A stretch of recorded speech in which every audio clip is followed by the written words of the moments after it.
Injuries in professional wrestling go hand in hand and are an assumed hazard of being a WWE superstar. And while nobody ever wants to suffer one, injuries don't always have to be bad news, either for the unfortunate performer who gets injured or another star who may be able to benefit from it. Whether it's a push, storyline, big match, or even title run, there have been some WWE stars who took advantage of an absence, including their own, even if they didn't truly realize it was positive at the time. I'm Adam Pacitti from Cultaholic Wrestling, and these are 10 WWE stars who benefited from injuries. Join us. But first, this video is sponsored by Raid Shadow Legends. Raid is an awesome free-to-play game with some of the best graphics you've ever seen on mobile. Look at them. Look! And you know what? I especially love what Raid has got happening right now. They have released a legendary champion based off of WWE legend Ronda Rousey. Yes, the Ronda Rousey! In Raid, Ronda is the queen of the arena, something she achieved while only fighting with her bare fists. There's a reason they call her the baddest you-know-what on the planet. You can get Ronda for free right now, whether you're a new or long-time player, just by logging into Raid. All you gotta do is log in and play Raid for 7 days between now and February 20th, and Ronda is yours. That is all there is to it. And to celebrate Ronda's arrival in Raid, you can use the special promo code RAIDRONDA to get a bunch of helpful stuff like a 3-day 100% XP boost, 500k silver, and 5 full energy refills, which reminds me, I better get leveling up my Ronda. So, if you haven't started playing Raid yet, click my link in the description below or scan my QR code up here on the screen. You will get unique bonuses worth $30. We are talking a free epic champion, Tyrell, 200k silver, 1 energy refill, 1 XP boost, and an ancient shard so that you can summon awesome champions as soon as you get in the game. All of this treasure will be waiting for you here. So once you're in, come and find me under the name Cultaholic, and if you're fast enough, you can join my clan. So click the link in the description below, scan the QR code, just don't let me down.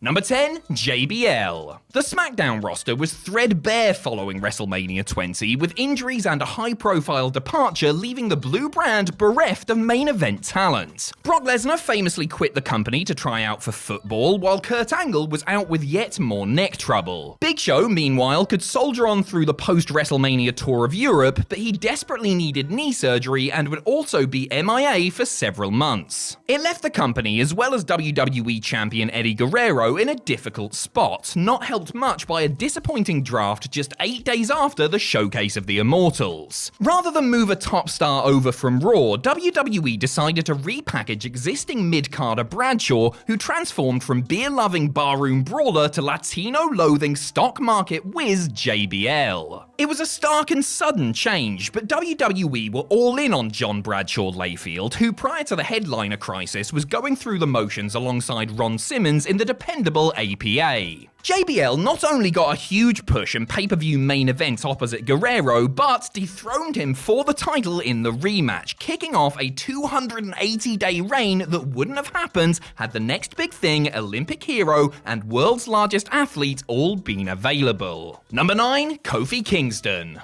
If a talented, popular workhorse who perhaps doesn't get many opportunities at the top level goes down with an injury before a major match, the ideal scenario would be replacing him with another talented, popular workhorse who perhaps doesn't get many opportunities at the top level. Days before he was scheduled to compete for the WWE title in the titular match at 2019's Elimination Chamber, Mustafa Ali suffered a concussion at a non-televised live event, ruling him out. SmackDown stars like Rey Mysterio, Andrade, Shinsuke Nakamura, and Rusev were pegged to round out the field in his place, but the nod ultimately went to Kofi Kingston. The New Day man impressed everyone in the gauntlet match to determine who entered the chamber last, and while he wasn't successful, his performance in the match and the swell of crowd support that greeted it convinced WWE to change direction. Kofi came up short at the pay-per-view, with Daniel Bryan retaining his title, but his efforts and popularity once again caused WWE to change course. Kingston got another crack at the gold at WrestleMania, winning the match in one of the best feel-good moments in WWE history. It was fate and an unfortunate concussion to a co-worker that took him there. Number 8, Triple H. When Triple H tore his quad in the main event of the May 21st, 2001 episode of Raw, he must have thought that it happened at the worst possible time. The game had been on a serious roll that year, and there's no doubt another run with the WWE title was in his near future. After all, he was in the middle of a run teaming with WWE champion Steve Austin, and there's simply no way that Stone Cold and the Cerebral Assassin would be able to coexist forever. While Triple H missed out on the best part of a year, including major pay-per-views like SummerSlam and Survivor Series, his absence was actually a blessing in disguise. And that's because Hunter missed the entirety of the messy invasion storyline and managed to rehab himself in time for a return right around the Royal Rumble. His layoff, coupled with the inspirational vignette showing how hard he worked to get back into the ring, helped fans forget that he was a hated heel when he went away and transformed him into the biggest babyface in the company. The pop he received when he returned at Madison Square Garden said it all, and he really was the only choice to win the Rumble and go on to main event WrestleMania. Number 7, Dolph Ziggler. WWE were all aboard the Roman Reigns train in 2014, choo-choo, big dog coming through, and if everything had gone according to plan, he would have been the featured performer in the Survivor Series main event. It was all set up for Reigns to thwart the Authority in the traditional elimination tag match, but Roman was forced onto the sidelines after he had to undergo emergency hernia surgery a couple of months beforehand. In his place stepped Dolph Ziggler, who briefly inherited Roman's push out of the blue. While the show-off didn't go on to win the Royal Rumble or headline WrestleMania or anything like that, Reigns was back in time to do all of that stuff, his career did experience an upsurge toward the end of 2014. This was especially evident at Survivor Series, where Dolph eliminated Kane, Luke Harper, and Seth Rollins to finish the match as sole survivor with a timely assist from Sting. Ziggler had real momentum coming out of the show too, carrying him to an Intercontinental title triumph over Harper at TLC the following month. Number 6, Kevin Owens. Finn Balor and Seth Rollins were given the opportunity to write their names in the WWE history books when they met to determine the first ever Universal Champion at SummerSlam 2016. After a hard-fought, brilliant battle, it was Balor who prevailed, putting Rollins away with the coup de grace to become the inaugural champ.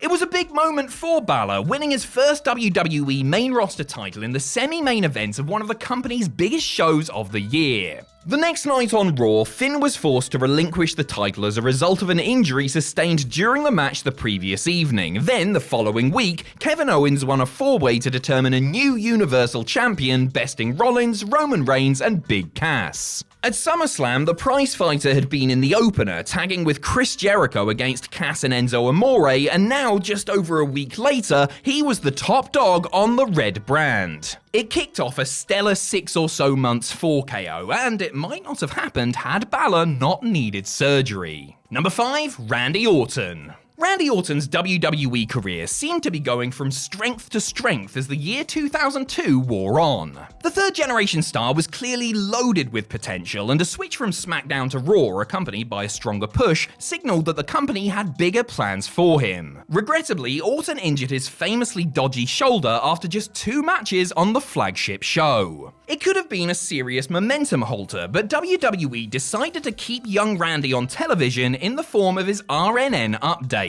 The weekly Randy News Network segments allowed the Legend Killer to not only retain a presence on Raw, but also to show that he actually had some decent charisma and personality by having him lean into his naturally heelish demeanor. Interrupting the matches or segments of other stars, RNN provided fans with information on how Orton's recovery was going, directly from the man himself. As the weeks wore on, Randy got more and more arrogant, gradually turning him heel. This led to Orton returning proper as a member of Evolution, something that might not have been accepted if he had stayed healthy and continued with the clean-cut babyface rookie shtick instead. Number 4, Zack Ryder. Of all the times to get injured, doing so right before you're about to make your WrestleMania debut ranks up there as one of the least ideal and most crushing.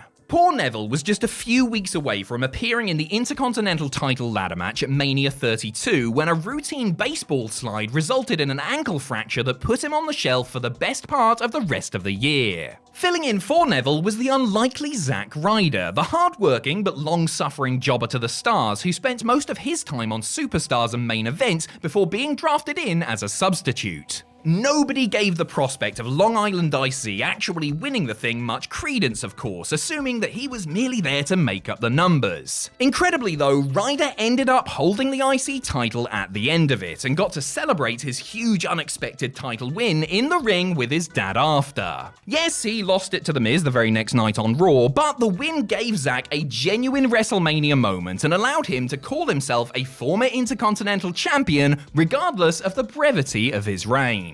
Number 3, Shawn Michaels.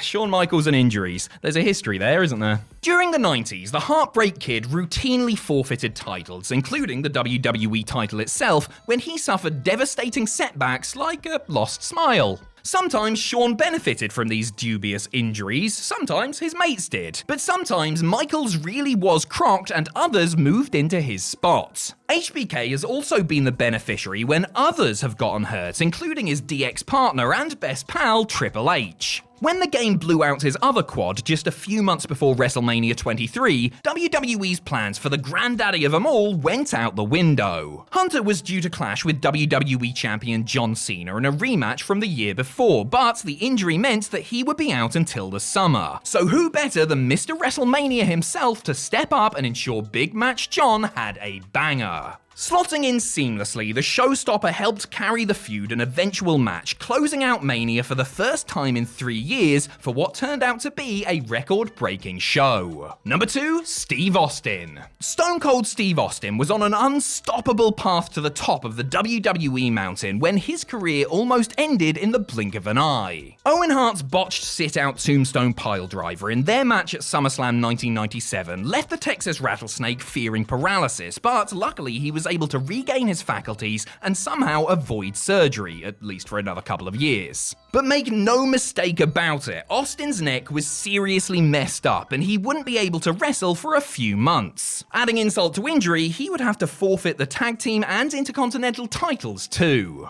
Not to worry though, because Stone Cold could still raise a fair amount of hell without putting on his boots and trunks. WWE were not about to take one of their hottest stars off the show, so they had Austin cut promos, challenge authority, and hit stunners in lieu of taking bumps. These hell-raising antics only made him a bigger star and had fans chomping at the bit to see him get back in the ring and win the WWE title. Number 1, Becky Lynch. It would be unfair to call Becky Lynch an overnight star, but the visual of her bloody face after getting punched by Nia Jax at the end of the November 12, 2018 episode of Raw was her Austin 316 moment, transforming the SmackDown Women's Champion from a superstar into a megastar. The man was scheduled to clash with Raw Women's Champion Ronda Rousey in an interbrand battle at Survivor Series 6 days later when she caught a stiff one from Nia during the big melee, sustaining a busted nose and a nasty concussion. The upshot was she was replaced in the bout by Charlotte Flair, which the Queen lost via DQ. There is no doubt that Becky would have done the honors in some form or fashion for the undefeated Rowdy Ronda, so her being pulled from the match was like a stay of execution and protected her from a potentially momentum-halting loss. Lynch being taken out of the bout, coupled with her iconic glare after being smacked by Nia, was the catalyst for a run to the first ever Women's WrestleMania main event and a major victory over Flair and Rousey in a historic unification match. The pain was temporary, but Becky's injury led to moments that will last forever.